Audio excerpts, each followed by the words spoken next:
for this morning's meeting, I've decided the format for today's meeting is prudent because of the ongoing disaster proclamation for public health concerns that was issued by Governor Tutsu. Madam Secretary, please call the roll. Bruce, present. Curtis, Present. Gilbert, Present.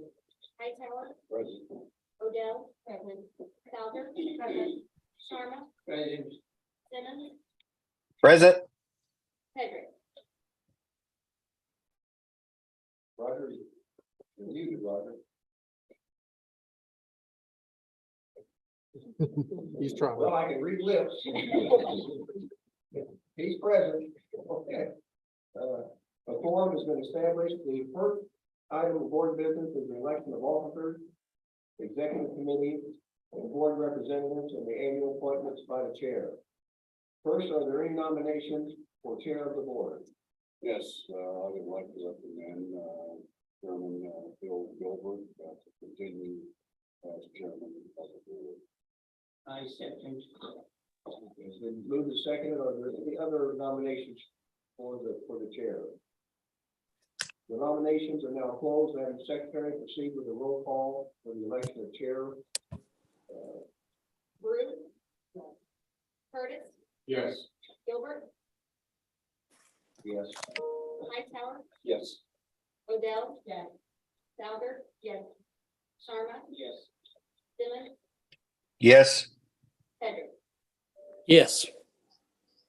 All right, declare the majority of voting members present has elected me as chair again. I want to thank my fellow trustees. You know, I may be the team captain, but it's the team that makes this university work. The team of the trustees working together with the administrators, the president, and the two outstanding chancellors and their respective staffs. And I want to thank each of you for the confidence you've given me to lead this board of trustees for the next year. Next, we will proceed to the election of vice chair and secretary, and I nominate Ed Hightower as vice chair and Siobhan Sharma as secretary. Are there any other nominations? Hearing none, the nominations are closed. Madam Secretary, please proceed with a roll call vote for the election of vice chair and secretary. Bruce, yes. Curtis, Yes. Gilbert, Yes. Hightower, Odell, yes. Calder, yes. Sharma, Yes. Simmons, Yes. Pedrick. Yes. Congratulations, Dr. Hightower and Dr. Sharma, and for the service for the last year, but also for the big pay you get for being vice chair and secretary. So anyway, appreciate your service. So I declare the members of the board and president that elected Ed Hightower as vice chair and Siobhan Sharma as secretary. The next, we need to elect members of the executive committee. And I nominate John Simmons and Roger Tedder to serve as members of the executive committee of the board of trustees. Are there any other nominations? Hearing none, the nominations are closed. Madam Secretary, please proceed with a roll call vote for the election of members of the executive committee with the following John Simmons and Roger Tedder. Bruce, yes. Curtis, Yes. Gilbert, Yes. Hightower, Yes. Odell, yes. Calder, yes. Sharma, Yes. Simmons, Yes. Pedrick. Yes. I declare by a majority of voting members present, John Simmons and Roger Tedder have been elected as members of the executive committee. As a requirement of the State University Civil Service Act, our board elects a representative to serve on the State University Civil Service System Merit Board. I nominate John Simmons to that position. Are there any other nominations? Nominations are now closed. Madam Secretary, please proceed with a roll call vote for John Simmons to be elected as civil service representative. Bruce, yes. Curtis, Yes. Gilbert, Yes. Hightower, Yes. Odell, yes. Calder, yes. Sharma, Yes. Simmons, Pedrick. Yes. Sorry. Yes. John Simmons has been elected by majority of voting members present to serve as our representative on the State University Civil Service System Merit Board. Now comes the appointments by the chair, for the annual appointments of the members of the Academic Matters Committee. Appointing Ed Hightower as chair, Dorcas Brew and Sarah Salver and Shamash Sharma as members of that committee. The Architectural Design Committee, I'm appointing John Simmons as chair, with members Ed Curtis, Haley Odell, and Roger Tedrick. For the Audit Committee, I'm appointing Ed Curtis as chair, with Dorcas Brew and Sarah Salver as members. The Finance Committee, appointing Roger Tedrick as chair, Ed Curtis, Haley Odell, and Shamash Sharma as members. For the Board of Directors of Summer University Foundation, members would be Roger Tedrick, and the alternate would be Shamash Sharma. For the Board of Directors of the Summer University of Evansville Foundation, would be Ed Hightower, and I'm going to appoint Sarah Salver as alternate. The Joint Trustee Committee for Springfield Medical Education Programs will be John Simmons, will be the member, and I will be the alternate. Directors, the Association of Alumni, Former Students, and Friends of Summer University Incorporated, will be Dr. Sharma, and I will be the alternate on that committee. And then the Board of Directors of the Alumni Association of Summer University Edwardsville will be Sarah Salver, and then Ed Hightower will be the alternate, and the SIU Healthcare Board of Directors will be John Simmons. And that concludes the appointment segment of the agenda. We will now proceed with the committee meetings. And the first committee meeting today is the Academic Matters Committee. Dr. Hightower, will you please proceed? Thank you. The meeting of the Academic Matters Committee is now in session. Announcement, Dr. Buckshot. Thank you, Dr. Hightower. I had only one item to highlight, but I'm not sure our speakers have been able to join us. So I wanted to introduce you to the coordinators of our system-wide Illinois Tutoring Initiative endeavor. As you know, this is a statewide initiative that IBHE and ISB are leading, and it's to help young learners who have suffered during COVID across the state. Our coordinators are Jessica Madden at SIUC and Amy Wilkinson at SIUE, and they've done a tremendous job. I see that they have just joined us here. And so Jessica and Amy, are you on? Yes, I am. And so before Jessica begins, I would like to commend Jessica and Amy on the tremendous job that they have done and their team. They've done impressive work, and so to help our young learners. So I'll hand over to Dr. Jessica Madden. Dr. Madden, the floor is yours. Thank you. Thank you, committee. Thank you, Board of Trustees. We are here to present an update to the Illinois Tutoring Initiative. And this initiative has been very successful in serving 8 districts in our region by providing high impact tutoring to 299 students and providing job opportunities to 115 assigned tutors for our region. The state in its entirety serves 8 regions and 46 districts, 99 schools, and 635 assigned tutors, tutoring 1,548 students. And as part of the tutoring program, students' assessment data is collected quarterly. And while we're preparing our first report to a school district, at least one of them in our region, preliminary data suggests that recommended students who participated in tutoring have higher gains in reading and math than those students who were recommended but did not attend or receive tutoring. So although these results are preliminary, they're very exciting to see. So with that all being said, our system, SIU here, we are proud to be part of the state initiative, and we look forward to the opportunity to continue to highlight this initiative as an upcoming national motto. So we're very, very proud to be part of this initiative. Thank you. Thank you, Dr. Madden and Wilkinson. How are the students selected? Dr. Madden, Dr. Wilkinson, did you have a question? I couldn't hear it I very couldn't well. hear it. Dr. Hightower asked how the students are selected. Could you, how are students? I'm Students. sorry. How the students selected for tutoring? I could not hear that question. I just heard connected and students. Your volume is down very low.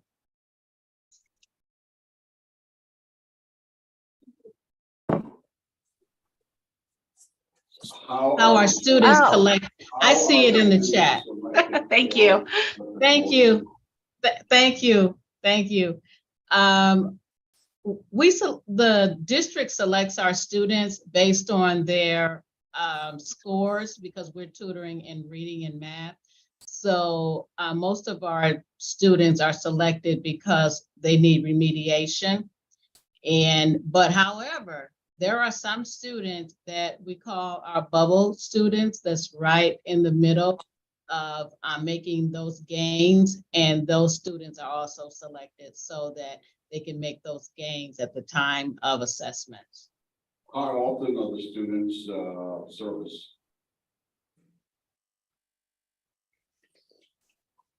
Amy? What was the question again? I'm sorry. How often are the students service? They're serviced 3 times a week.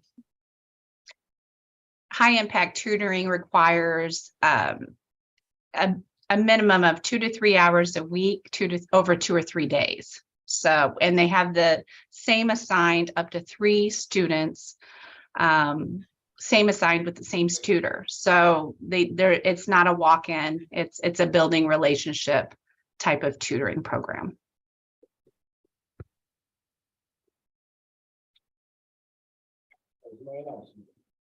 Thank you. Moving on, approval of minutes of the December 1, 2022 meeting. Is there a motion to approve the minutes? So We have a motion, is there a second? Okay, we have a second, roll call, Hightower, yes, Ruth, Souter, yes, Sharma. yes. motion passes. Information report, I think we have something in athletics, Dr. Gupchuk. Yes, thank you, Chair Hightower. I would like to request our athletics department, represented by Athletic Director Tim Leonard and Deputy Athletic Director Molly Hudgens at SIUC, and Deputy Athletic Director Jackie DeClue at SIUE, and please present their student athlete academic reports. Interim Athletic Director Derek Brown couldn't join us today since he's coaching our SIU men's golf team at a place where temperatures are. You will see that our student athletes, while doing an excellent job in their sports, are also performing extremely well academically. As the guests on the SIU campus today, Mr. Leonard and Ms. Hudgens, would you please present first, followed by Ms. DeClue. Thank you for everything that your athletic departments and student athletes bring to our system. Thank you.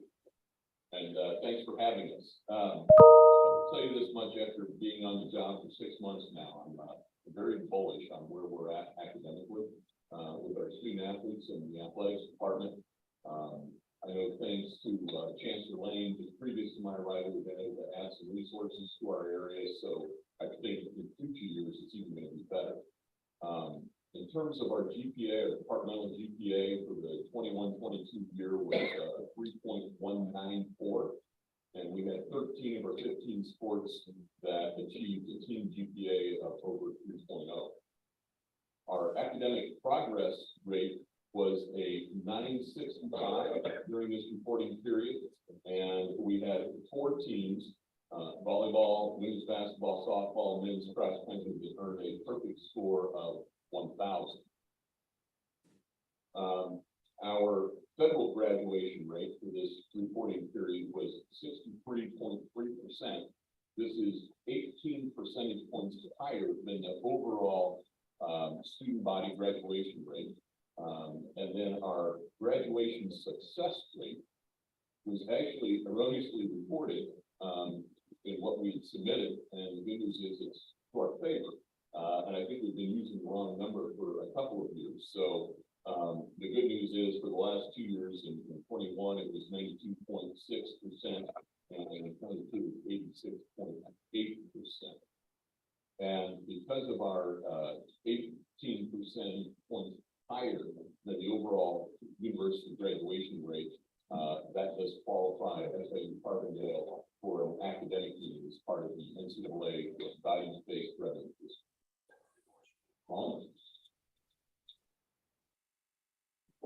As Tim said, thanks for having us. I've been tasked with getting to lead the charge of what happens next with academics at SIU Carbondale and in our athletic department. Really privileged to be able to do so. And I think where we are, the snapshot that Tim just gave you is a big, can be attributed to our coaches. They have recruited student athletes that have a focus on academics, and they have done so quite honestly, and we have supported them with very few resources. Now that we have resources and two people who, as you said, bullish, but I'll say committed to our academic success as much as we are to the wins on the court and on the field, you're going to see even more. So we have started this year, obviously, being able to fully fill our tutoring positions and support our student athletes, and that's obviously key. Having them have someone as a mentor, as a tutor, the check-ins, the support is key. The next step is development. And we have a mission that we prepare for the classroom, but we're going to prepare for life after college as well.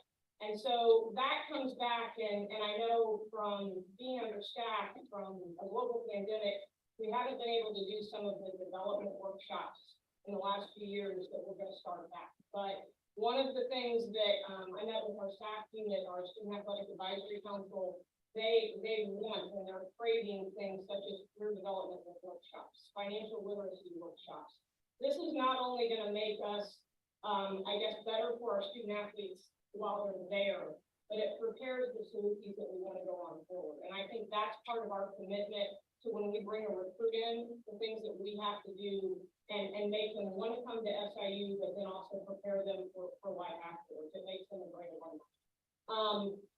The next piece of that actually goes with kind of the big hubbub right now in the name, image, and likeness space. And in addition to financial literacy and in addition to career development, we have an opportunity to take that little NIL space and also teach student athletes about their brand, about an entrepreneurial mindset, and about things that they need to do forward. And while they think it's about while they're in college and maybe they get that deal in college, it actually makes a whole lot more difference when they get out. Because as they're in their career, as they're getting that job, it's a lot about them. So you've seen the snapshot now, and we're in good shape. When we speak to you next year, I think we're going to tell you we're even in better shape.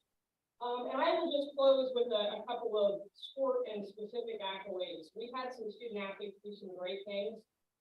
Marcus Damask, who happened to score 24 points in a close win last night, was one of our Missouri Valley Conference scholar athletes. We have Emma Ballman on our volleyball team who won the MDC Postgraduate Scholarship. And I would say probably one of our biggest claims came this fall. Jacob Garrett, who is an outstanding young man, was the 14th player in our program football history to be named an All-American, an academic All-American. So it's a great testament to him. Tim and I were just talking earlier this morning, and we met with him this week, and wow, he's got a great career ahead of him in the business world. And then I will leave it with one of our teams is definitely our leader nationally, and it's our softball team. They don't only lead us nationally on the field, but they rank the top 25 in the nation in top team GPA with a 3.684. They let us install it. So thank you for the time, and we'll turn it over. Before you, let's address a couple of areas that there's certain controversy across the country.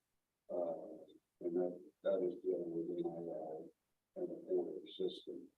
Let's talk a little bit, since you have the floor, for our trustees, how, those two, entities impacting athletics on the Carbondale campus. You know, when, we see how some of these major, tier 5, institutions are pulling, good athletes from, say, Carbondale or Missouri Valley because of the NIL, the portal system. Take a moment to kind of educate, our trustees on where this is all going, how is it impacting Carbondale? You know, Yeah, it's obviously has the potential to dramatically impact us. We haven't felt it a huge impact yet, but what it does do is the cost of recruiting has just gone up. Just for everybody, just kind of navigating this. What is the portal system? What is NIL? Yeah, so the portal system, the transfer portal, which came about a couple of years ago, which allows student athletes to put their name into a portal at the end of the season or really at any point in time, and let everyone in the NCAA know that they're wanting to transfer to another institution. Where it really impacts us more than anything is in our academic progress report. Because of the fact that now they can transfer, it used to be if they transferred and it had a GPA under 2.6, we would get crushed on the APR. They've now put in some temporary language in there or protocols on how they do that, but they still have to figure that out. In terms of losing student athletes, I mean, that's just the new norm now. I don't have any idea, for example, this basketball team that we have at the end of the year, we have no idea, but I would just, based on percentages and odds, right? We're gonna lose some guys, we're gonna have some guys that they're gonna put their name in the portal, either because they want to see if they can play at a higher level, or if there's some kids that are like, I really need to play a lot, so I want to see if somebody else loves me, will give me a chance. So, but I don't think that's gonna kill us as much as probably some of the other things, simply because A, everybody has to deal with it. B, we have the same opportunity. Like, we may lose some kids, particularly to a school above us, but guess what? There's some kids above us that don't feel the love and felt like they should have played more. Well, we can get some of those as well. And we're seeing it particularly in this past football signing class that we had. We had a little of both. We lost some kids, we gained some kids. And I think that's just the new norm.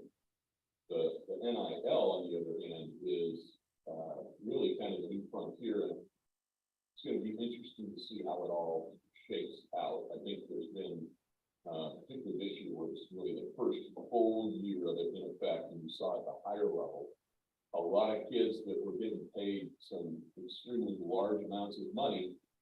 And then when things didn't work out, they weren't as productive on the field or wherever, all of a sudden that money isn't coming in.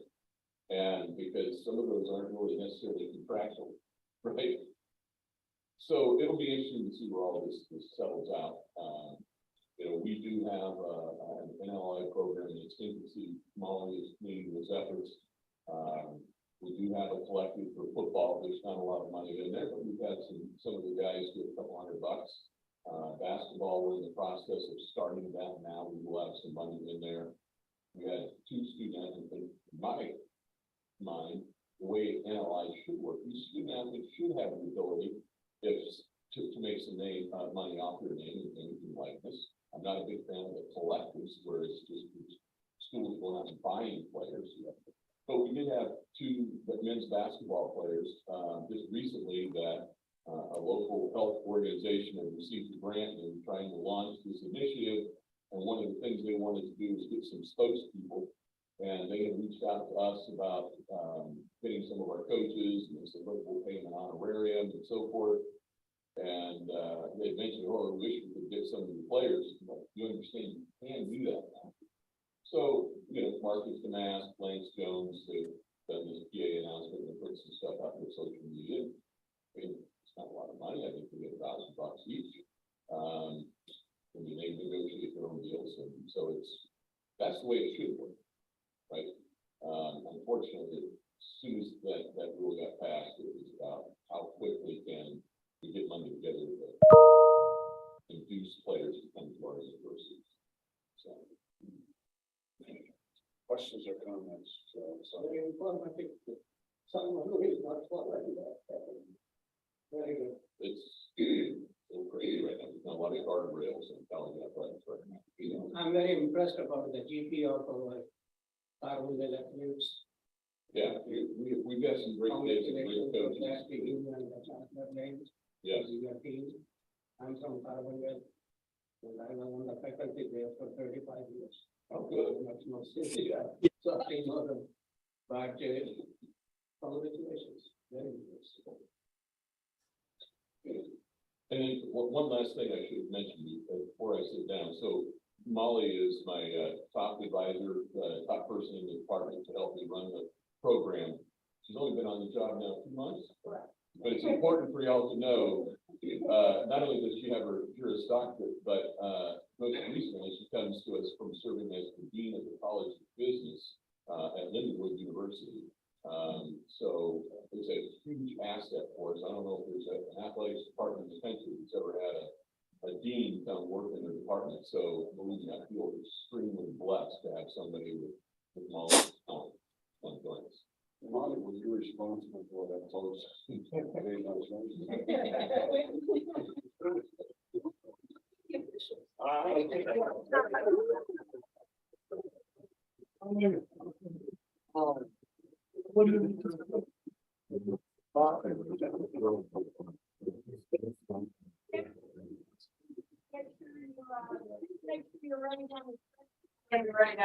Wow. Okay. And I think people need to know that Molly was a student athlete at SIU Carbondale. Say people for the opportunity to return home. It's I've been in higher ed for about 20 years now, and it was very rewarding, but even more rewarding to do it for your alma mater and someplace you love. Great. Good. Excellent. Thank you.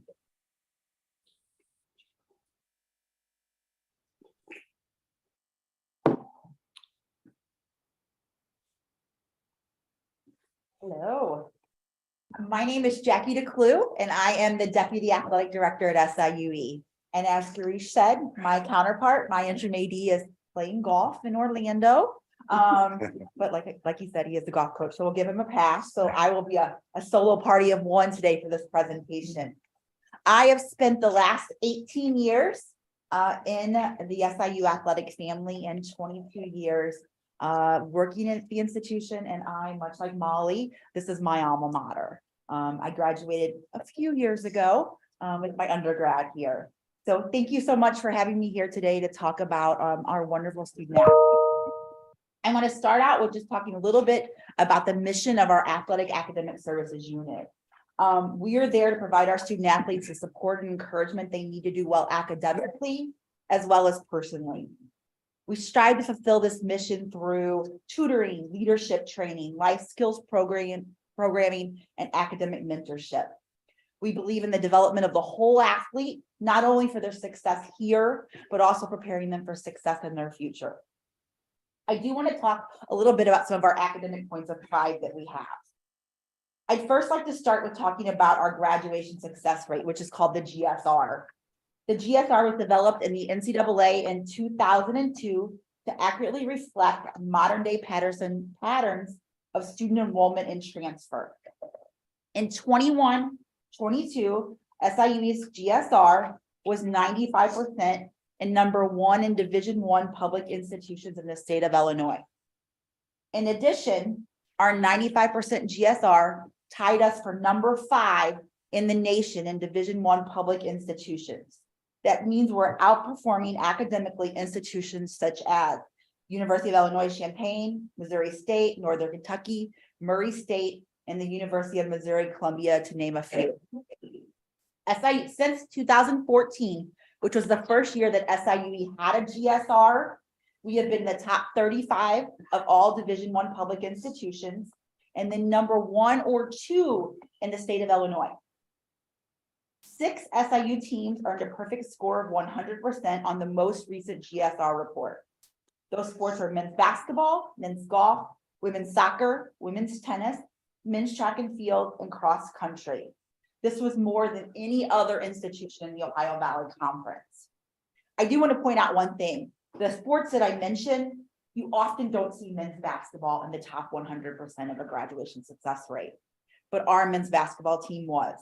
The Division I average and for AP or GSR for men's basketball is an 84, and we were at 100. That shows that our athletes and our coaches are recruiting student athletes, not just athletes. Fall 22 marked our 33rd consecutive semester. So that is 16 and a half years for those of us who are not math majors. I have to think about it every time I say it. Wait, how many years is that? Our student athletes have earned a GPA of 3.0 or above. And that is not just by chance. That is a concerted effort from our athletes, our academic services unit, our coaches, our administration, our faculty, our institution. Our spring 22 GPA was a 3.364, and our fall 22 was a 3.318. Talk for a moment about Dean's List in 3.0. Last year, 52% of our student athletes were on the Dean's List. So over half of our student athlete population found themselves on the prestigious Dean's List. And then almost 3/4 of our student athletes, 72.5% of our student athletes had a yearly GPA above 3.0. We've all been students at one time. So they're competing on the field, which is a full-time job, and then they're also competing in the classroom. Academic progress rate is the next thing I want to talk about. The APR is what it's known as, and it's a tool used by the NCAA to track term by term enrollment and retention. In the latest NCAA APR report, 5 SIU teams recorded a 4-year multi-rate of 1,000. Men's golf, softball, women's cross country, volleyball, and women's tennis. 11 teams this year had a perfect 1,000 rate for the year. That was the highest number of teams in any Ohio Valley Conference institution. And then 14 of our athletic programs combined for an average APR score of 990, which is 6 points higher than the Division I national average of 984. We were at the 990. SIU athletics earned the NCAA academic-based revenue distribution by meeting all 3 standards involving GSR, APR, and federal graduation rate. And just for some background, to earn this point, there's 3 ways you can earn it, or to earn the unit. You can have a GSR of 90%, we were at 95, an APR of 985, or your federal graduation of your student athletes has to be 13% percentage points higher than your normal student body. So we earned it in all 3 ways. The last point I want to make is our individual accomplishments and team award. 34 of our student athletes were named with the OVC Medal of Honor, which is awarded annually to student athletes who obtain the highest GPA in their conference sponsored sport. So really, we had 34 students for the year who had a 4.0. That's what it really comes down to. Women's tennis student athlete Jill Everett, which you'll see there on that photo. Jill is from Germany.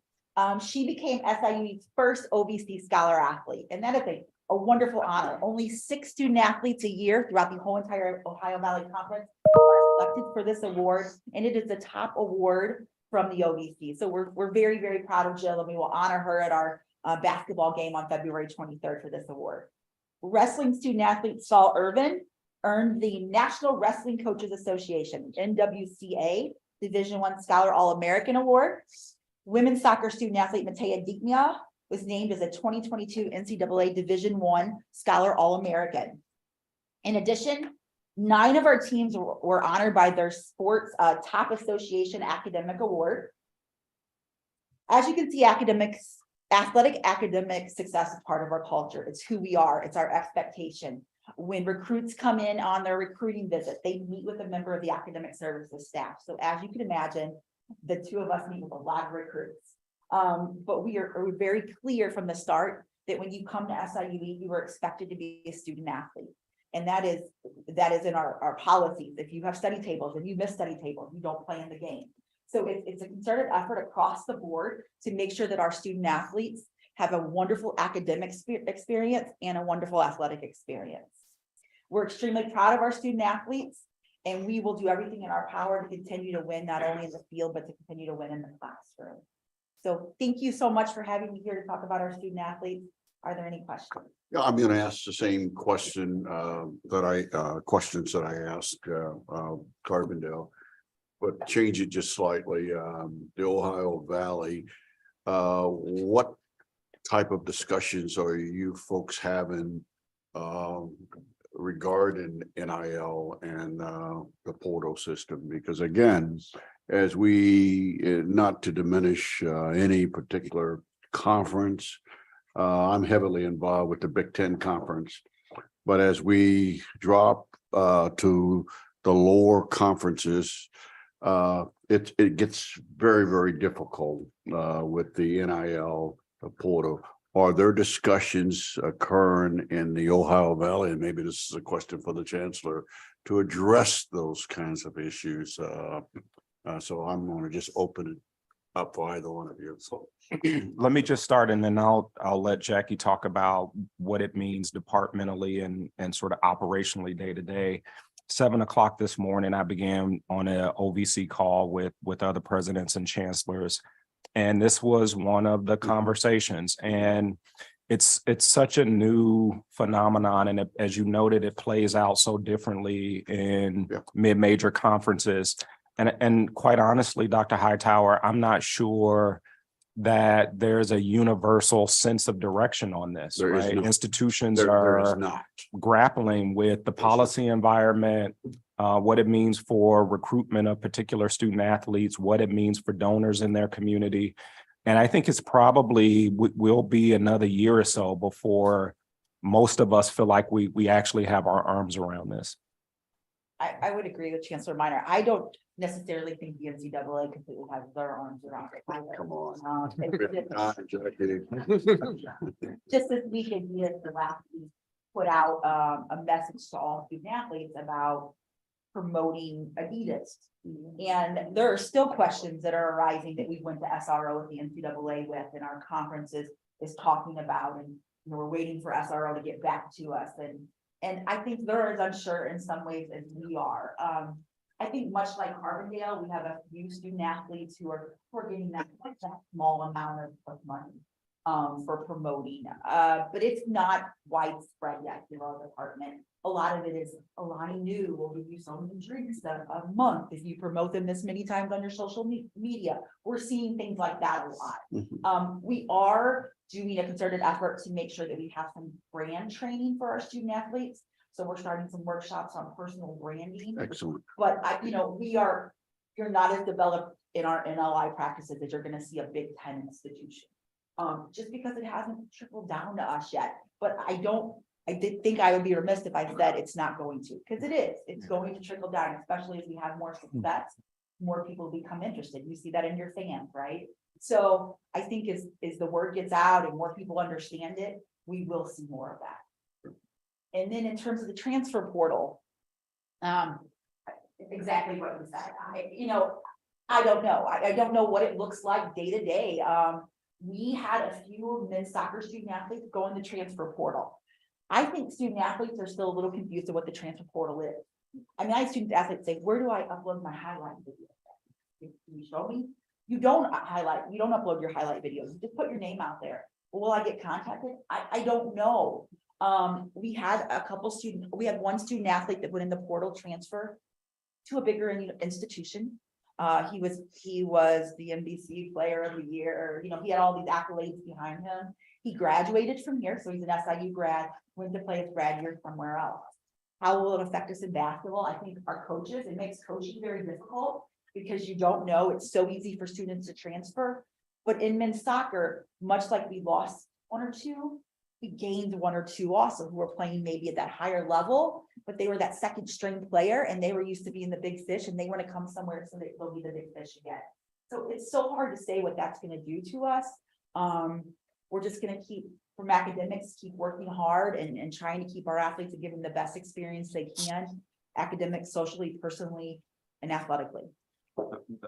Dr. Hightower, just thank you, Jackie. One other issue on the transfer portal from a student perspective. I had coffee 7 a.m. one morning with the student athlete, and I asked this question about the transfer portal. And I learned a lot in that conversation. And there was one dynamic that I hadn't considered, especially for men's and women's basketball, is most of them feel that it is risky.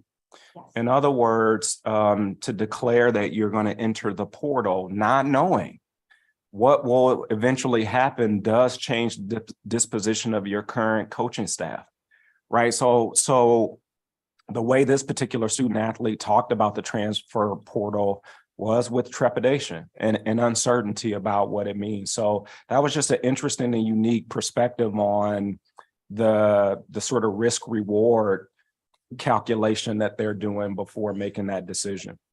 Because once a student enters the portal, they don't have to get their scholarship the next year. They've essentially said, I'm leaving the institution.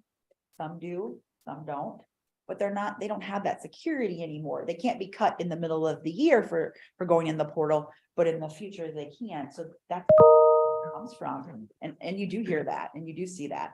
It's just because you go in the portal doesn't mean anybody wants you from that portal necessarily. President. Yeah, and I was gonna say, if you want to take my class, you'll get an in-depth discussion on NIL and transfer portal, and it's made teaching class on college athletics much more interesting. But really what I wanted to say, I've been fortunate in my career to be at a couple institutions where the academic performance of our student athletes was something we bragged about. But I can say for both SIU Carbondale and SIU Edwardsville, it exceeds those institutions by a good bit. So really congratulations to you, your staff, staff at Carbondale, and the student athletes themselves for taking the academics seriously. But really, having that context of being other places, the numbers you all presented today are really very impressive. So congratulations on that. Thank you. Thank you very much. And again, I want to be clear, I'm heavily involved with both areas of discussion. And since you were presenting to the board today, this is a hot topic out there. So we wanted you to have an opportunity, or the board of trustees to have an opportunity to ask questions about this new concept that's out there that's causing a lot of concern and problems across the spectrum. And our answers might be different next year, right? Yeah. Thank you very much. Thank you. Appreciate you. This completes the academic affairs. Thank you, Dr. Hightower. The next meeting is the Finance Committee meeting. Mr. Tedrick, will you please proceed? Thank you. Finance Committee meeting is now in session. First item on the agenda is approval of minutes of the meeting held December 1st, 2022. Do I have a motion to approve? So moved. So second. Madam Secretary, please perform the roll call vote. Tedrick, Yes? Curtis, Yes. Odell, Yes. Sharma. Yes. And the minutes are approved. Committee item 2 proposes revisions to Board of Trustees debt policy. Senior Vice President Stuckey, will you speak to this item? Thank you. Excuse me. Thank you very much. In addition to small cleanup items, there are 5 changes I want to call your attention. There's a change in IBHE rules that no longer require IBHE approval of non-instructional capital projects costing less than $2 million. That was added. There's changes in SEC laws regarding the report of sales of private placement bonds. We've had those in the last few years. Reporting requirements on those have changed. There are changes in IRS laws eliminating the ability to advance refund bonds. We also incorporated rating agency ratio calculations in bond preparations, and we moved language from our bond covenants to board policy requiring a minimum annual funding of RRR at 10% of maximum annual debt service. We seek your approval of these changes. Is there any discussion? Do I hear a motion to approve? So moved. Second. Madam Secretary, please perform a roll call vote. Tedrick, Yes? Curtis, Yes. Odell, Yes. Sharma. Yes. The item is approved. Committee item 3 is the approval of purchase. 340B Pharmaceutical Program, School of Medicine, SIUC. Dr. Cruz, will you speak to this item? Sure. Can you hear me okay? Yes. Yes. So this matter does relate to the federal 340B pharmaceutical program. You hear about this twice a year. Our federally qualified health centers, the Centers for Family Medicine, participate in the 340B program, which provides both brand and generic medications to all patients of the centers at considerable cost savings. The program involves 3 entities, the FQHC sites, the drug manufacturer, in this case, McKesson Medical Surgical Incorporated, and the Federal Department of HHS. This works through non-appropriated funds that are used to contract with McKesson, and then appropriate distributions and reimbursements are made. In the end, the FQHC, the SIU FQHC, receives enough reimbursement to easily cover the initial investment and all administrative costs. So we seek to amend and increase the previous agreement by 1.5 million, taking it to 3.3 million to McKesson Medical Surgical Incorporated through the end of this fiscal year. Thank you. Is there any discussion? Do I have a motion to approve? So moved. Is there a second. Madam Secretary, please call. Hedrick? Yes. Curtis, Yes. Odell, Yes. Sharma. Yes. And the motion is approved. Item 4 is the approval to acquire real estate, 1904 North Illinois in Carbondale for a Head Start program. Chancellor Lane, will you speak to this? Yes, thank you, Mr. Chairman. The request before you seeks approval to purchase a piece of property that is in front of the SIU Carbondale Head Start building. All the costs for this project are covered by Head Start funds, which are completely generated through federal grants. Property has physical structures that will be demolished to create open space for the facility that will add to its aesthetics and safety. I respectfully submit this matter for your consideration. Do I have a motion to approve? So moved. Hang on a minute. Let's go to the next item and do them both together. Committee item 5 is a revised project budget and award of contracts for Biolog's core facility on McClafferty Annex in Carbondale. Agenda item O. This is a joint discussion with the Architectural Design Committee. Chancellor Lane, would you go ahead and speak to this? Yes, Mr. Chairman, our Vice Chancellor for Research and our Graduate School Dean, Kostas Satsoulis, will take this item. Kostas? Thank you, Chancellor. In April of 2022, this board approved $500,000 in non-appropriated university funds to support the Bio-Launch core facility, the facility that provides state-of-the-art research for startup companies, research, private firms, and economic development of the region. This was to receive grant funding of over $2.7 million that will be supplemented by the non-appropriated university funds. Unfortunately, when we have received the bids for renovation of the facility, because of inflationary concerns as well as logistics concerns, the bid has come up 1.3 million higher than expected. So what we are requesting is that we request that the board approve an additional 1.3 million of non-appropriated university funds that will be required to complete this work. I also want to point out that the Bio-Launch facility, together with the fermentation facility that's being developed at the McClafferty Annex of SIUC, has raised more than $13 million from state, university, industry, and donor funds. And in order to be able to perform this project, we did the additional approval of $1.3 million. Is there any discussion? Do I have a motion to approve items 4 and 5? So moved. Second. Madam Secretary, please call the roll. Tedrick, Yes? Curtis, Yes. Odell, Yes. Sharma. Yes. For architectural and design, Simmons, Yes. Curtis, Yes. Odell, Yes. Tedrick. Yes. And the motion passes. Thank you. This, if there's no further business, and before we adjourn, I'd like to ask Dr. Stuckey You really loaded us up this month, didn't you, Dr. Stuckey? I don't believe I've ever seen it. I don't believe I've ever seen an agenda this light. All right. Thank you. Thank you. Being Mr. no Tedrick. further business, this meeting is adjourned. Thank you, Mr. Tedrick. The next meeting is Architectural and Design Committee meeting. Mr. Simmons, you may proceed. Thank you, Mr. Chair. The Architect and Design Committee is now in session, and first item is the approval of the minutes of the meeting held December 1st, 2022.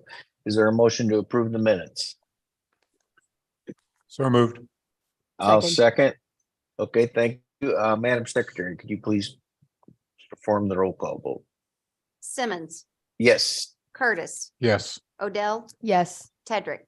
Yes. Thank you. The motion passes. Committee item 2 is the award of contracts at SIUE. Chancellor Minor, could you speak to this, please? Thank you. I'm going to call Dr. Bill Retzloff to the podium to present this item. Good morning. This matter awards contracts in the amount of $6,622,937 to improve the various parking lots and roadways on the campus. Back in April of 2022, the Board of Trustees approved the project and the budget to resurface and rebuild various parking lots and parking roadways on campus. The bids received on December 20th, 2022 were favorable, and awarding of contracts is accepted. There'll be 2 contractors, the general contractor, Burns and Jones Construction in St. Louis, Missouri, for $5.4 million, and the electrical contractor, Pyramid Electrical from Fairview Heights, Illinois, for $1.3 million. We recommend approval of this project. Thank you. Is there a motion to approve item 2 on our agenda? So moved. Second. Thank you. Madam Secretary, could you perform the roll call? Simmons, Yes. Curtis, Yes. Odell, Yes. Tedrick. Yes. The motion passes. Committee item 3 is approval of easement for SIUE. Chancellor Minor, will you speak to this, please? Thank you. Once again, I will call Distinguished Research Professor and Interim Vice Chancellor for Administration, Bill Retzloff, to present this matter. Thank you. Thank you. This matter is to approve 2 temporary construction easements and a permanent easement. The temporary construction easements total 0.0999 acres to the city of Edwardsville to construct a bike path along Illinois 157 on the eastern side of the SIUE campus to connect the campus with the bike trails and also with the city of Edwardsville. The city of Edwardsville has received TAP funds from the East-West Gateway Council of Governments. TAP funds are Transportation Alternative Program funds. We're welcoming them to connect with us. The permanent easement of 0.02 acres is to permit the Illinois Department of Transportation to garner the city of Edwardsville to actually mow the grass right around one of the culverts on the project. We recommend approval of this project as well, to grant these 2 easements, temporary and permanent, to the city of Edwardsville and the Illinois Department of Transportation. Thank you. Is there any discussion or your motion to approve item 3? So moved. Second. Thank you. Madam Secretary, could you perform the roll call? Simmons, Yes. Curtis, Yes. Odell, Yes. Tedrick. Yes. Thank you. The motion passes. Last item on the agenda, we've already considered with the Finance Committee, and it has been approved by both committees. And at present, there's no other business before the Architects and Design Committee, and this meeting is adjourned. Thank you, Mr. Simmons. I move that we take a 10-minute recess before the full meeting begins. We'll start about 5 after, let's say 10 after 10. Staying in recess till 10 after 10. Okay.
right. I'm just perfect.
Okay, we're back in session, and the next item of business is approval of the minutes of the meeting of the board held November 30th and December 1st of last year. Is there a motion to approve these minutes? So moved. So second. Been moved and seconded. Madam Secretary, please call the roll. Brew, Yes. Curtis, Yes. Gilbert, Yes. Hightower, Yes. Odell, Yes. Salver. Yes. Sharma, Yes. Simmons, Yes. Hedrick. Yes. Okay, the minutes are approved. The next item is the trustee reports. I don't think there's any trustee reports, so with respect to the committee reports, I will report the executive committee has not met between board meetings. We will now have the executive officers report. President Mahoney, will you present your report for the SIU system? Thank you, Chair Gilbert. If we can get to the slides.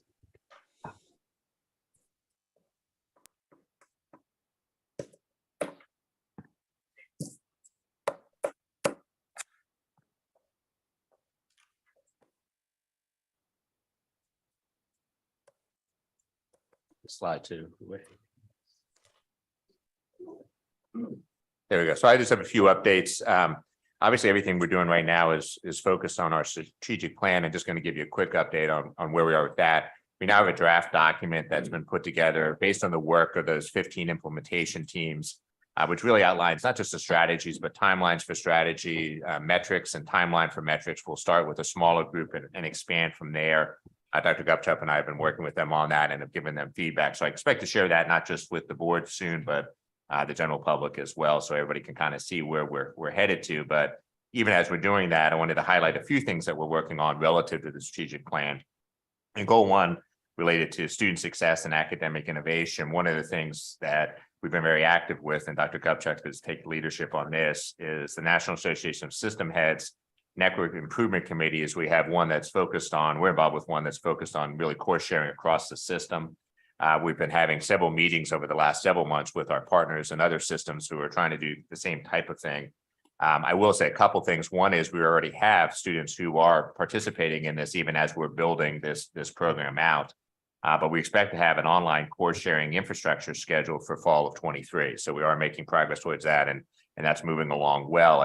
As I've talked about before, this is a fairly critical part of our enrollment strategy moving forward. I was talking with Chancellor Lane just the other day. I think it's about 45% of the students in Illinois who do online programs do them outside of the state. And some of that is we have not offered enough opportunities within the state to capture those students. And I think if we do a good job as a system, we could be a big player in that market, particularly as it relates to adult students. So this will really expand opportunities for students as well. Related to anti-racism, diversity, equity, inclusion, I mentioned at the December meeting that I was going to be participating in a National Association of System Heads panel on diversity and equity in higher education. I was not able to go for health reasons, but Dr. Caldwell filled in quite ably for me. And I will say she has now taken on a lot of national roles and been involved with a number of different presentations. And going forward, she's going to be presenting at the National Association of Diversity Officers in Higher Education on campus climate and inclusion. This is a follow-up from the campus climate report that she gave. There was also an article, an insight into diversity, a national publication on our campus climate survey and how we use that, which was excellent by Dr. Caldwell. She's also presenting with Dr. Smyer and Dean Cruz at the School of Medicine on building a culture of equitable excellence to another national group. And she'll be presenting to the Illinois Association of Superintendents in March on leading for diversity and inclusion in unprecedented times. So really, as we've talked about several times, not only changing what we're doing, but sharing with the larger state and national community the efforts that we have relative to anti-racism, diversity, equity, inclusion. She also has helped put together the leadership certificate, the ADI leadership certificate, which is offered across the campuses for students to enhance their education experience by doing a number of different activities. I already have 120 students who are involved with that and earning credit towards that certificate program. So that's building rather rapidly. We just started that in the fall.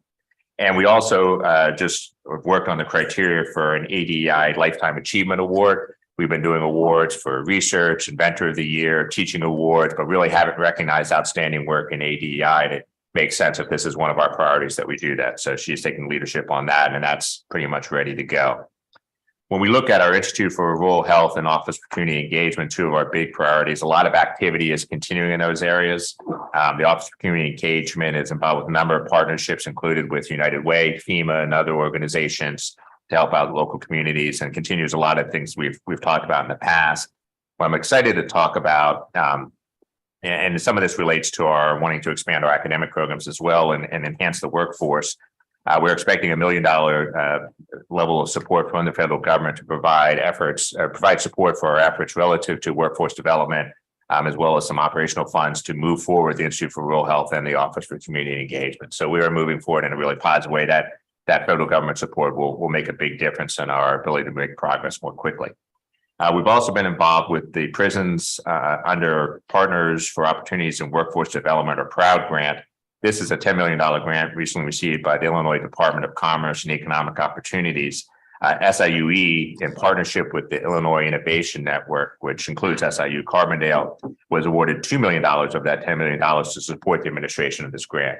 This will allow us to significantly increase the opportunities for education for prisoners, which has both an impact on the communities, will increase the workforce, trained workforce, and research has consistently showed reduces recidivism. So there's lots of positive impacts from this grant. We're very proud to be part of it and taking a clear leadership role there.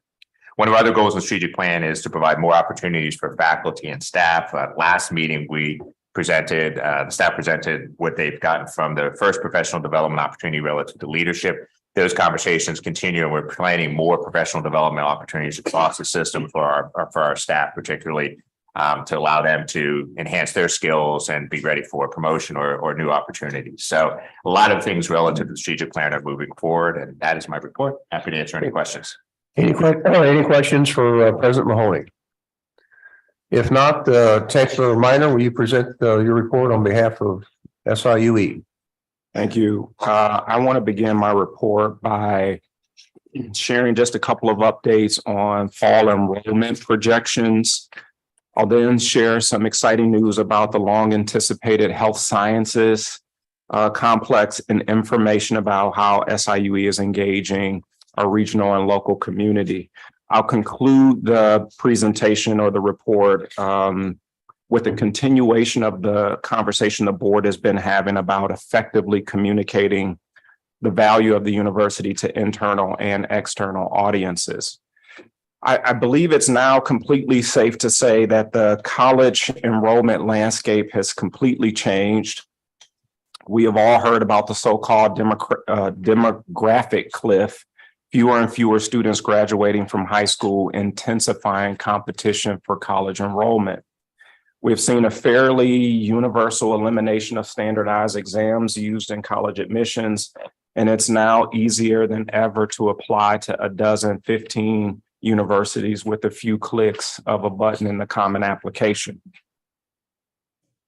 For the second consecutive year, SIUE has record first year and graduate applications for fall 2023.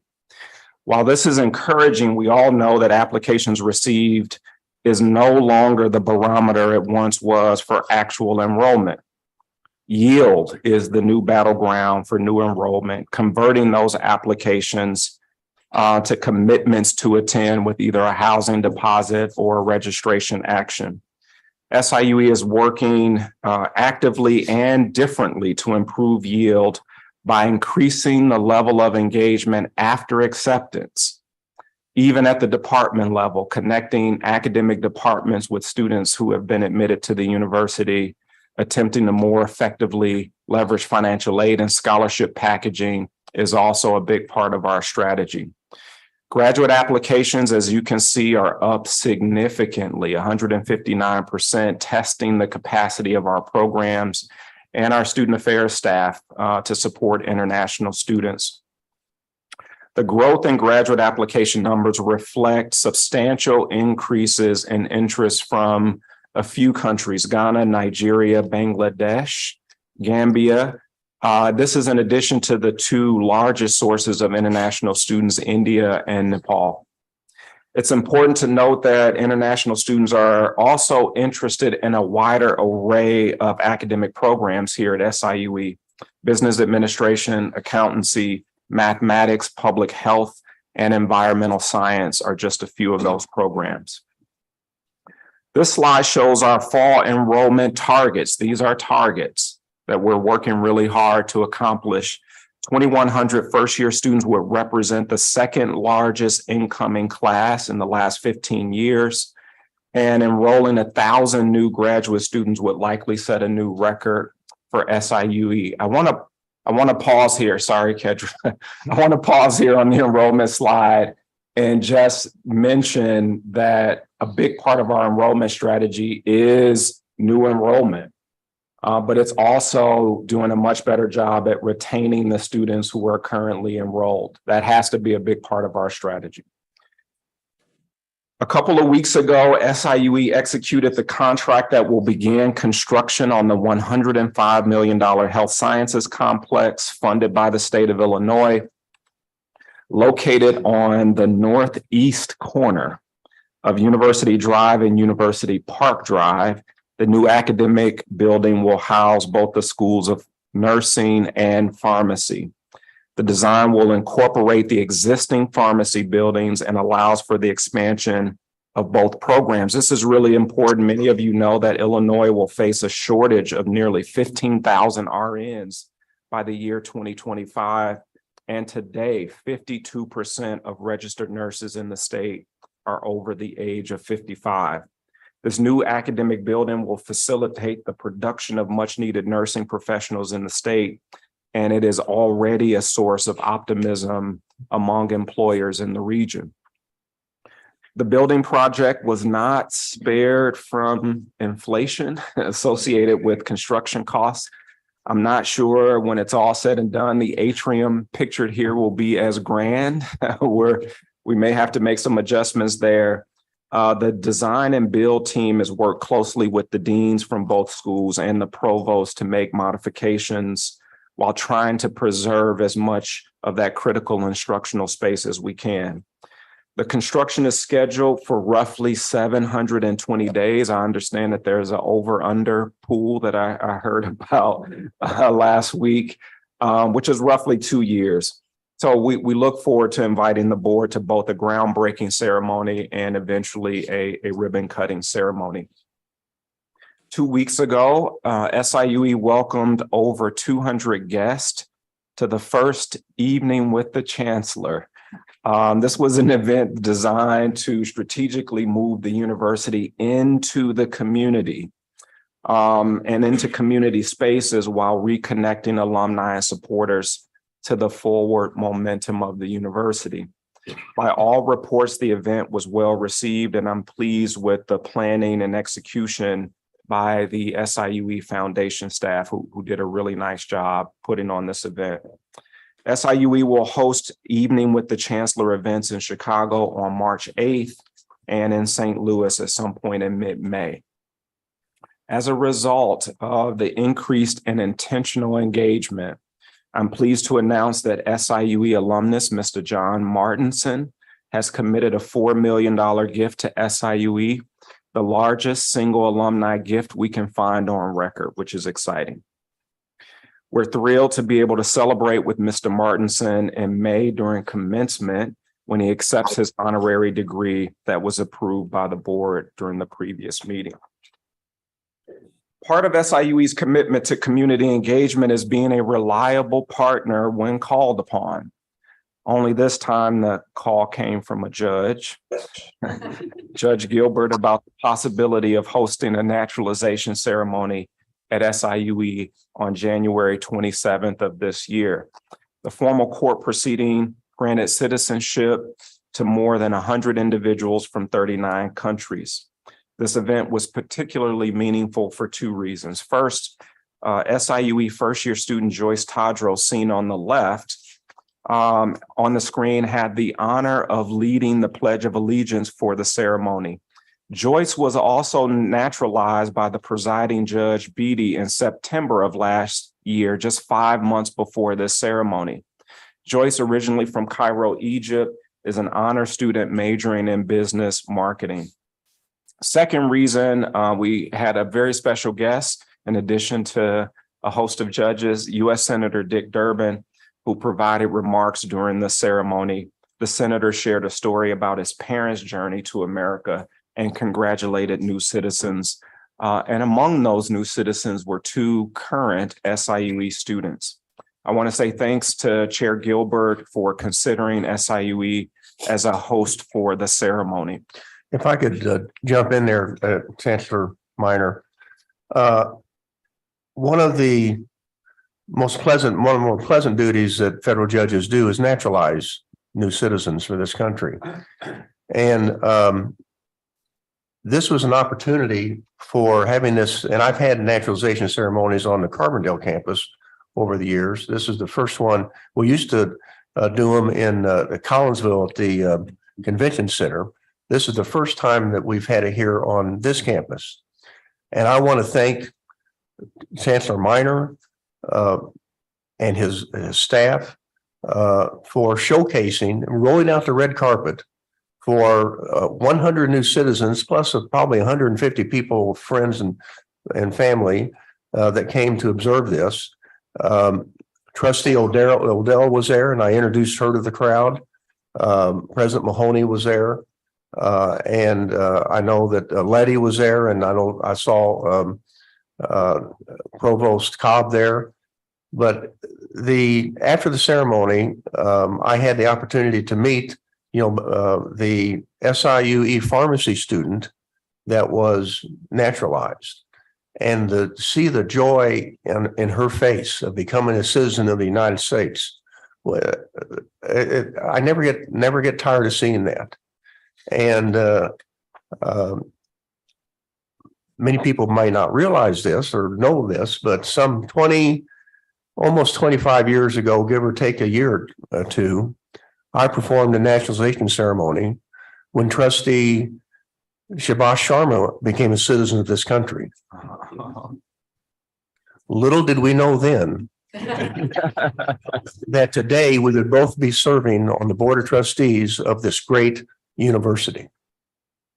So, but if anybody, I know, Haley, you probably got a lot out of that ceremony. If anybody has the opportunity to see one of these naturalization ceremonies, they're breathtaking. They're wonderful. When you see the joy of people becoming citizens of this country. And as Senator Durbin pointed out, the strength of this country has been in its immigrant heritage, and it has been and always will be. But that's one of the, again, I want to thank, and not only the showcasing the Edwardsville campus, because most of those people have never probably been on this campus, but the entire Edwardsville community, because we had the high school band from Edwardsville perform at the ceremony. But if anybody gets an opportunity, they are very meaningful ceremonies. I know that, like I said, it was an honor and privilege for me to naturalize my fellow trustee many years ago. Thank you, Chair Gilbert. It was indeed a wonderful occasion, and I was very honored and just pleased with SIUE's interest in being a suitable host for this ceremony. I said to our team, most of the individuals who were naturalized that day will not forget the day. We hope that some of them also remember the place. And so the idea that SIUE will be potentially a part of some of those stories was really important for us. So thank you again. Yeah. Well, as I pointed out in my Chief Judge Rosenstengel gave the welcoming for the court, but I got up and gave a welcoming for the trustees, and I told the group that a little bit about Edwardsville. We had a campus in Alton and East St. Louis, and I told them we were open for business. So, and when you showcase the campuses, that's going to produce results down the road.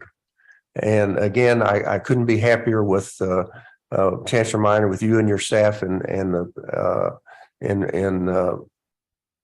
rolling out the red carpet for our brand new citizens and their families.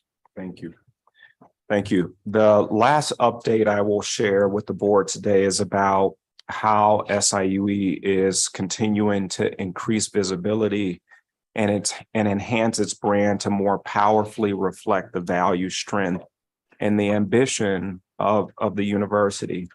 SIUE is in the process of updating its visual identity and visual markers. On the screen from left to right, you'll see the progression of the university signature line, spirit mark, and athletic logo that our marketing and communication team is currently working on.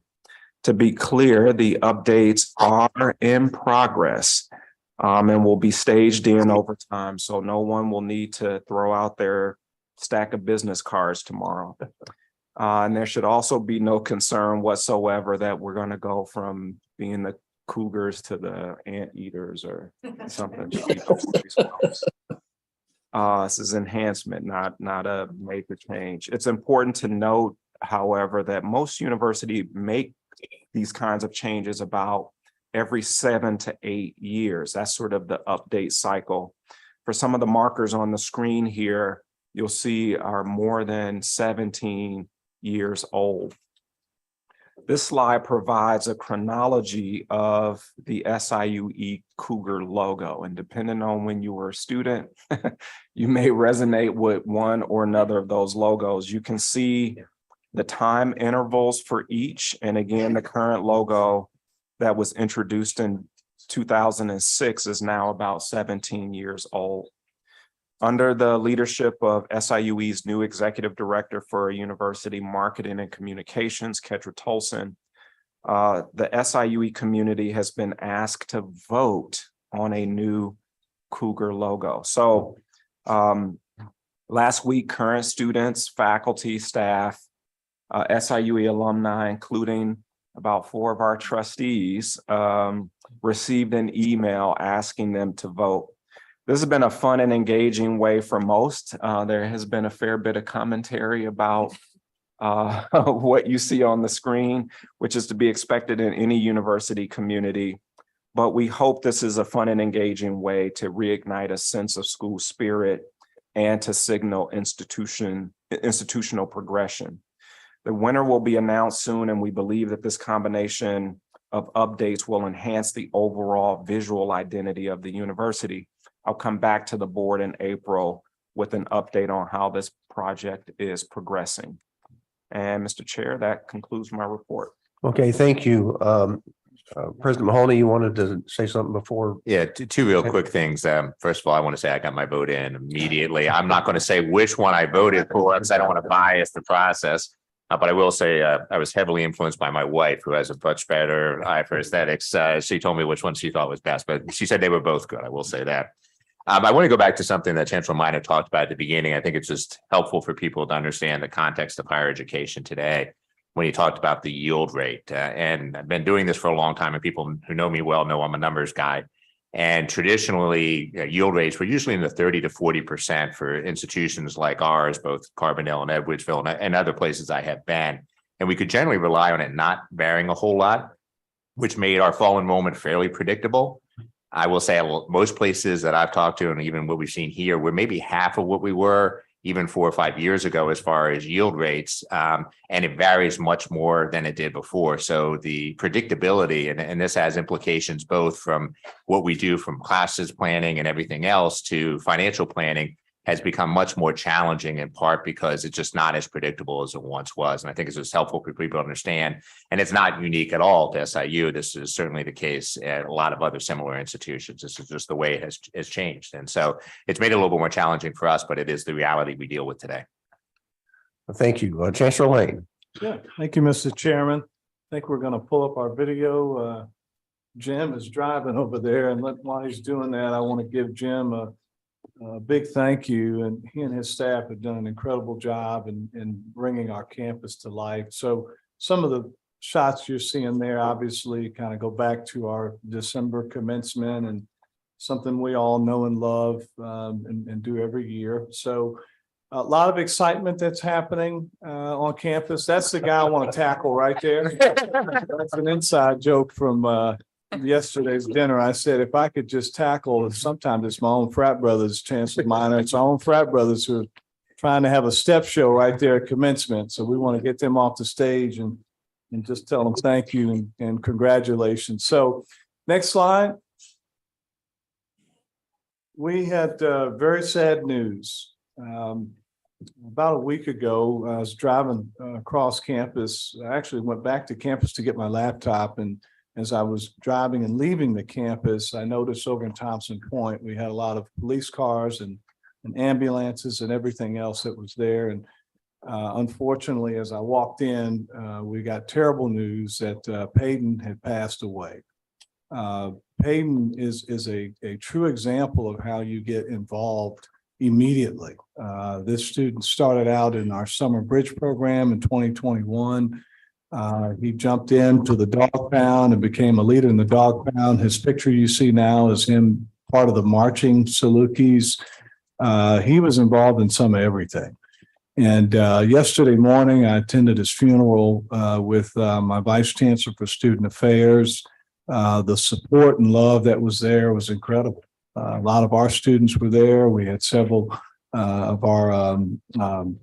his friends and loved ones that were there as well. So we are thinking of doing something as an involvement scholarship because he was just a perfect example of a student who got connected in pretty early and just did a great job. So I wanted to definitely highlight Peyton and his accomplishments. We've done some honoring of Peyton on campus, and we've done some things before our athletic events to have a tribute to Peyton. And so just wanted to bring that forward. A bit of sad news to start the presentation, but we guaranteed or told his mother and his grandmother that we would make sure his legacy lived on. This really piggybacks on what you just heard from President Mahoney and Chancellor Minor. One of the things that we have been laser focused on is yield. And that means that we've had to have a lot of conversations on our campus with our faculty, our staff, and even our students in terms of what we need to do to make sure that we can actually not only have applications, as you can see, they've increased, and that's great. But to me, it doesn't mean anything unless we can actually get those applications to registration and most importantly to the 10th class day. So we can actually count them as enrollment. So that's what we have been laser focused on in recruitment and retention efforts. As you know, last fall, we were up significantly in our freshman class, probably one of the highest freshman classes we've had on record for several years. And so that seems to be trending in the same way right now. But again, we have to lock those students in. We are working or we'll be working with academic partnerships. I think Chancellor Minor, you guys have done that with your master's program and getting a lot of good results there. And we're going to be doing some of that as well. A lot of discussion, as you heard Dr. Mahoney mention, with the SIU Carbondale Online, our extended campus. So really looking to tap into that non-traditional adult student population market to make sure that those folks, look to our extended campus for those opportunities there. One of the things I know Judge Gilbert knows, being right there in Carbondale, and Trustee Sharma, when I started a couple of years ago, there was a concern that we were not recruiting the local region. I think we have really helped to dispel some of that myth. And one example in one of those photos on the bottom right, we personally go out and award our Chancellor Scholarship to a lot of our local schools and students that are in our local schools. So Carterville, Marion, Carbondale, DuQuoin, Murfreesboro, Cobden, a lot of those regional or the high schools in our region, we personally go out and deliver those scholarships. It's an incentive to keep those students in the region, to keep them home. And so we're doing a really good job there with our staff and folks who actually go out and try and recruit those students and yield those students so we can actually keep them at home. One of the things that we're excited about is our Saluki Ball. It's the inaugural Saluki Ball that will take place at the Marriott Marquis in Chicago. We'll alternate that every year. So 1 year Chicago, next year will be closer to the Southern Illinois region. We already have 2 very high level sponsors for that particular ball. We've got a lot of tickets that are being sold now, so we're excited to showcase the university. A lot of alums in the Chicago area, a lot of students that obviously we're trying to recruit in that Chicago area as well. So we think this event is going to really help us have a nice presence in that area. The entertainment, if you're interested, is Brian McKnight. He's one that's, I'm sure you know who that is. So look at that. She has, I kind of figured that. So it's for us old folks here. You see, the old folks know who that is, but Dorcas, I don't know who that guy is. But excited about that. Our campaign, we have a $500 million campaign, and Matt Kupek, I want to make sure I mention this. We're already at 264 million. Again, the goal is $500 million. So it's moving in the right direction. We're getting a lot of steam and support. Excited about the Day of Giving that's coming up here next month. So a lot of activity that's happening in that space. Next slide. Our Black History Month kickoff. So we've already got a host of programs and things that are happening on campus. What you're seeing is a speaker actually that was there a couple of days ago, but really excited about the format and things that have been put in place, recognizing a lot of individuals, having a lot of discussions and a lot of speakers throughout the month. We just instituted our Asian American constituency group. We had a Hispanic Latinx group, an African American faculty staff group. Now we have our Asian American constituency group. Really excited about that. Our faculty senate president, Dr. Lee, actually spearheaded and worked with me and others on making this come to life. So really excited about that group and the input that they are giving me as we move the institution forward. Next slide. This really is to brag on Jim and his staff, and it goes back to Dr. Hightower's comment about, what do we do to get our message out there? And we have a number of different ways of doing that, whether it's through SIU.edu or direct mail, email newsletters, social media, Twitter, and the like. We have several vehicles that we use to actually make sure that we're getting that message out there. There's some other discussions that we're having now with even how we work with our local media and to make sure we get the benefit of the doubt when we're trying to get some of our stories out there, if we're trying to respond to some of our stories. We have one of the best Jennifer plug over there. I know she's in the audience, but with WSIU and the work that they're doing over there and the reach that they have is absolutely incredible. So we really love being able to get our stories out there as much as we can, again, to try and make sure the university is well known and that we're interacting with the folks that we need to interact with. Jim, I think you have a video. Imagine going from the classroom to the big stage. This territory, this place, isn't just for learning, but for understanding the very power of what imagination actually means. A place where you can go from player to coach, from the ground to the sky. So close your eyes, envision the roar that is a spirit of thousands of Salukis. Open your eyes, capture this moment, and go forward together. So that gives you a sense. We have really been pushing this with some of our nationally televised games for basketball. So anytime you see those commercial breaks and you get a chance to see the university showcase itself, we've been really pushing this video and a few others to make sure, again, we're recruiting. We know people are watching these games and we want to get our message and our words out there.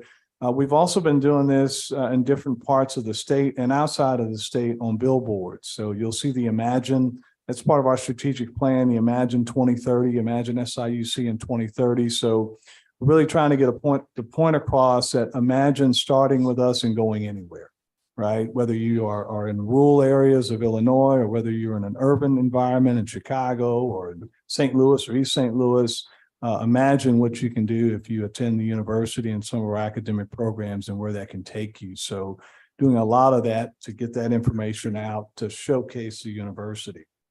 Next slide. Those are just more examples of some of the on-campus messaging and branding that we're doing. I know Jim is updating and refreshing our banners that we have not only on campus, but around the Carbondale community. Luckily, with our partnership with the city, they allow us to put our banners out throughout the city. And so those are being always refreshed. I noticed, Jim, you've got the bobblehead of the Saluki dog up there. I think that's sold out. So if you're trying to get that, good luck. I haven't even been able to get that, but it came up a couple of weeks ago. This was like the top selling bobblehead in the country. Is that right? Am I saying that right? Very national bobblehead. Yeah, that, whatever that is. Yeah, National Bobblehead Week. So if you're looking for one, I can't even get you one of those. I can't get one myself. So but at any rate, this gives you just another example of some of the things that we're doing there. Jim? Just to talk a little bit about, you heard earlier from Dr. Setsoulis. He's been with us probably shy of maybe 6 months now, but is doing a great job there. He is also focusing on the graduate student recruitment and retention piece. That's something that we've not done a great job in. And I know bringing him on board, he's got a lot of ideas on how we can increase our graduate student population, how we can produce more PhDs to help some of our rankings and things that we're trying to get accomplished in Imagine 2030. So he is going to do a really good job in helping us get in that space. Tim Hurley, just to give him a shout out, our assistant professor in accounting, he leads our students to national victory. As you know, we just have an incredible amount of students doing work in our accounting programs and the work that they do. And so again, he leads that particular group, and we just wanted to give him a little bit of notoriety along the way. Next slide. Our sustainability pillar, this is one of our pillars in our strategic plan. As we continue to work, and Jim, I don't know if we don't have a video for this one right yet. As we continue to work and looking at our campus master plan, that's something that we do not have right now. So we are planning on kicking off and looking at what our campus will look like between now and 2030, again, within our strategic plan. So this is a collective effort that will happen with stakeholders across the campus to give some input. And so we're really excited about the work that we're going to do there. Looking for more ways to be efficient and effective in the things that we're doing. So you're going to hear a lot more about our sustainability efforts in the weeks and months and years to come. Our last slide. I don't know if I think let's go below one more, Jim. There it is. So didn't know one of our very own trustees here, and Trustee Chedrick was recognized on the left. That's the longtime serving Missouri Valley Conference Commissioner, Doug Elgin. And on the right, you've got Jeff Jackson. They came to Carbondale and presented that jersey to Trustee Tedrick for all of his work with the Missouri Valley Conference, really in being one of the first sponsors, if I'm not mistaken, and just doing a great job there. So wanted to make sure he got a chance at least to see. We actually took a photo of that, and we're shopping this around everybody else. And that's the dog pound on the right. But just wanted to be able to say thanks to Trustee Chedrick for coming out and letting those folks give him those accolades. And that concludes my report. Okay, thank you, Chancellor Lane. Dean Cruz. Yeah, thank you very much. My report today will focus on access to mental health services in the state of Illinois, and will announce a new state of Illinois Behavioral Workforce Center. Next slide. So I think as we all know, behavioral mental health services, psychiatric services are in short supply. The reasons for that are many, to name a few: stigmatization, low reimbursement, but also shortage of professionals to provide those services. Governor Pritzker, the Department of Human Services, and the Illinois State Legislature have recognized this in a greater way, and they've aggressively developed some specific short-term and long-term goals that you see on this slide. Short-term goals are in the middle, and they include new student loan repayment programs for individuals who achieve a variety of degrees and certifications. Funding for, this is really cool stuff, for certified recovery support specialists and certified peer recovery specialists Those are related to some opioid programs and other things. And those programs are in their first year and they have been very, very successful already. And a big positive for SIU, particularly in the Carbondale area. And also a new credential to address health equity and mental health services, the mental health professional. So the long-term goals are at the bottom of the slide, and they include a State of Illinois Behavioral Workforce Center, which through a competitive process, I'm proud to announce has been awarded to the SIU School of Medicine. The headquarters will be located in Springfield. There'll be participation across the SIU system, and it will be directed by Dr. Kari Wolf, the chair of psychiatry at the School of Medicine. Next slide. The major goals of the center are listed here. It will work across all degrees and certificates, including the newly announced programs. It will facilitate the work of all degree granting institutions, including those in the Chicago area. The University of Illinois Chicago will assist the SIU School of Medicine in this effort with urban institutions. But most importantly, the center will enhance collaborations between entities of all kinds, including all the things that you see here: state agencies, universities, community colleges, K through 12, professional associations, and clinical practices. Next slide. And as I said, Dr. Wolf will direct the center. The work is listed here on this slide. It will include analysis of statewide data, policy development, importantly, provision of joint continuing education and retraining initiatives, coordination and development of training sites, which are sorely needed, and support of clinical training programs that include pipeline programs to attract a greater diversity of professionals, the newly mentioned programs, and the existing programs, such as those for licensed clinical social workers, licensed clinical professional counselors, LCPCs, rural training for psychiatrists, and others. So this is a very exciting, well-funded program. It will be our field of dreams. If you train them, they will stay. That's what we hope for the state of Illinois. We look forward to all the collaborations. The SIU system is well equipped to make the Behavioral Workforce Center a huge success. So thank you very much. That's my report. Thank you, Dean Cruz. At regular board meetings, 30 minutes will be reserved to receive comments or questions from members of the public and employees of the university. Speakers' comments or questions should not exceed 5 minutes.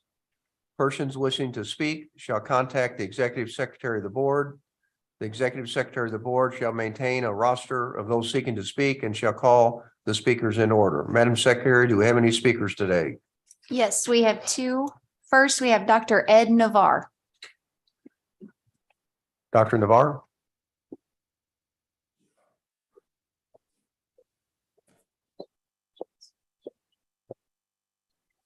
Good morning.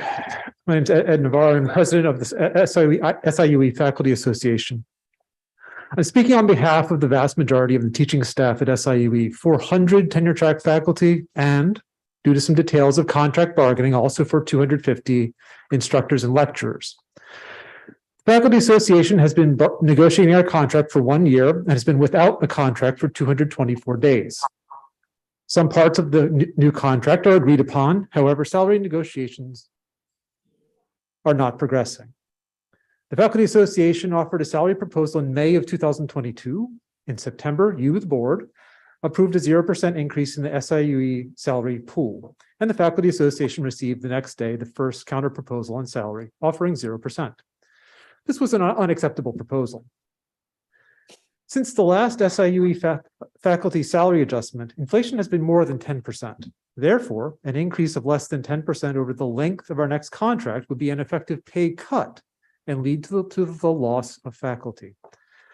Contract bargaining is slow, and we are still very far from 10% over a 4-year contract. SIUE needs to offer its faculty a meaningful salary increase if it wishes to retain and attract talented faculty and to fulfill the aspiration of becoming an anti-racist university system. Since September, I have said goodbye to faculty who left mid-semester because they could not make their salary work any longer with the prospect of no salary increase.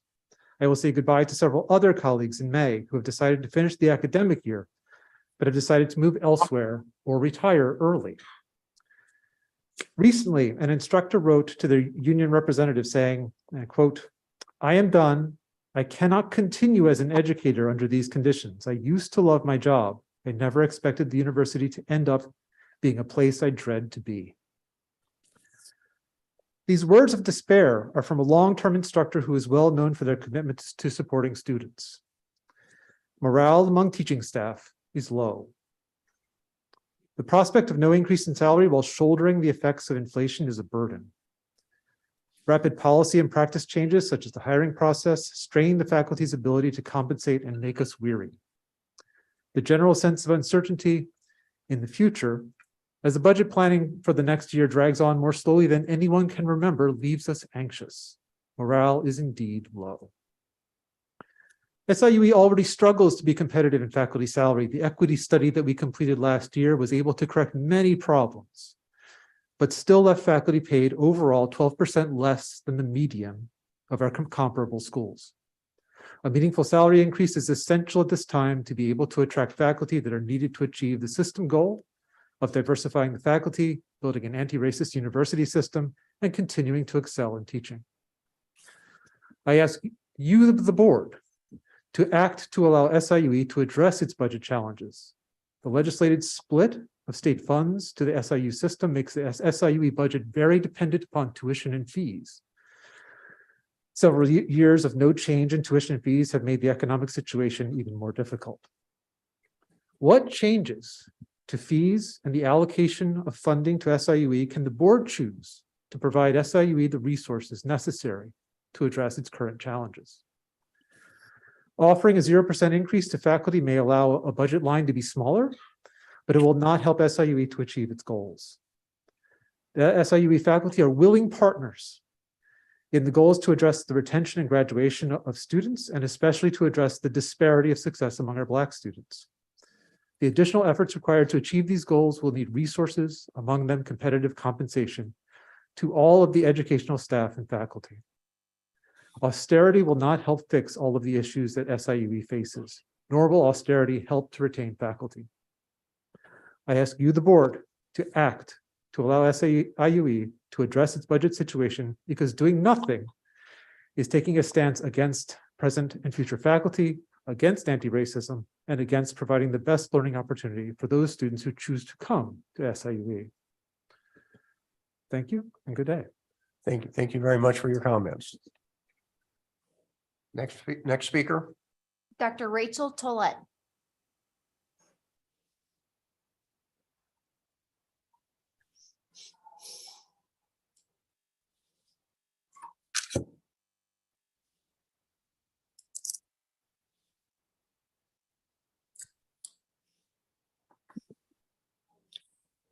Good morning, Dr. Mahoney, Dr. Minor, Dr. Lane, and distinguished members of the board. As the staff advocate for many of the instructional faculty, both tenure and non-tenure track, as well as the technical, professional, and civil service staff and graduate students on both the Edwardsville and Carbondale campuses, I'm speaking today concerning the everyday lived experiences of your faculty and staff.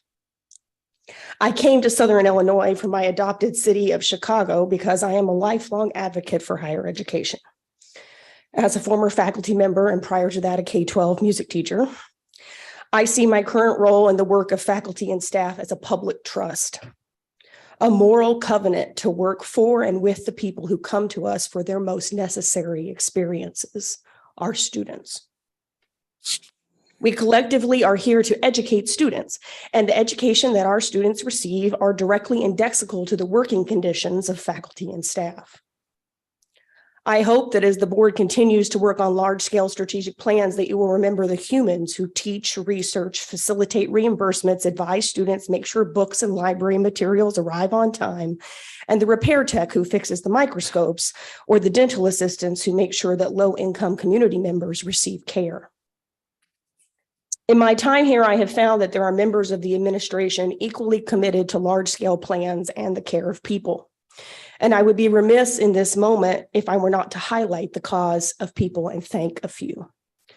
SIU Provost Denise Cobb, former Interim Director of Human Resources at SIUE Beverly Bevino, former Associate Provost at SIUC Mark Morris, and current Associate Provost at SIUC Julianne Wallace, are individuals who have shown fidelity to their charge by the university to be stewards of the system, the individual universities that they serve, and they have also shown kindness and humanity to faculty and staff.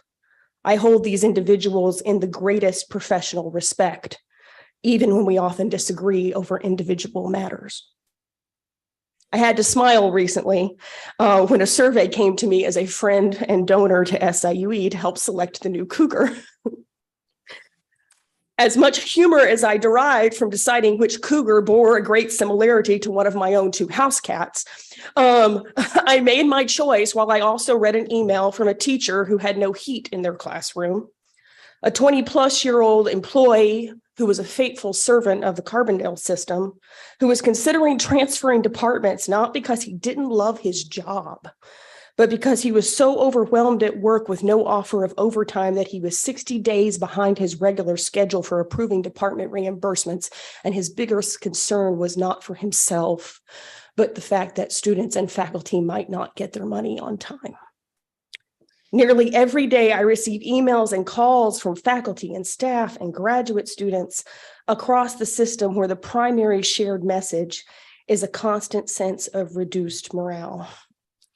And while I appreciate that large-scale changes are in process with facilities and marketing and system-wide strategic plans, I'm going to encourage you to be mindful of individual morale, engagement, and the spirit of faculty and staff that actually work every day in your university system.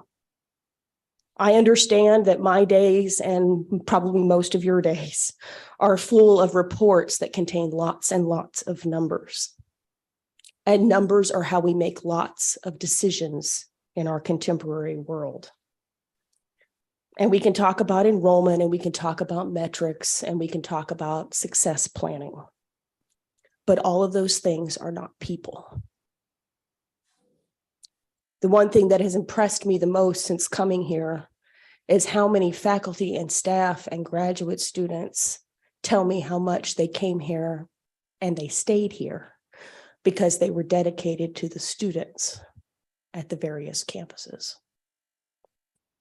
I hope that that level of commitment and fidelity to our shared moral covenant can be shown in the kindness and humanity to those people who serve and teach and research and make sure books arrive on time and fix microscopes and treat dental needs and advise students. Thank you for your time. Thank you very much for your comments. Our next item is the call for the omnibus motion. Trustees have had approximately 10 days to study the items on the agenda. A certain number are routine or self-explanatory. So as to save time, we act upon them in one motion and vote. Madam Secretary, please read the items suggested for the omnibus motion. Board agenda items H through O. Okay, is there any discussion on board agenda items H through O? Is there a motion to approve the items for the omnibus motion? So moved. So second. It's been moved and seconded. Madam Secretary, will you please call the roll? Brew, Yes. Curtis, Yes. Gilbert, Yes. Hightower, Yes. Odell, Yes. Salger. Yes. Sharma, Yes. Simmons, Yes. Tedrick. Yes. I declare the motion to approve the omnibus motion has been passed. Board item F, report of purchase orders and contracts of October, November, and December 2022 SIUC. Do I have a motion to approve this item? So moved. So second. It's been moved and seconded. We're now going to ask for a roll call vote on item F. Brew, Yes. Curtis, Abstain. Gilbert, Yes. Hightower, Yes. Odell, Yes. Salger. Yes. Sharma, Yes. Simmons, Yes. Tedrick. Abstain. I declare the motion has passed. Board item G, report of purchase orders and contracts for October, November, and December 2022 SIUE. Do I have a motion to approve this item? So moved. Second. Been moved and seconded. We're now going to ask for a roll call vote on item G. Brew, Yes. Curtis, Yes.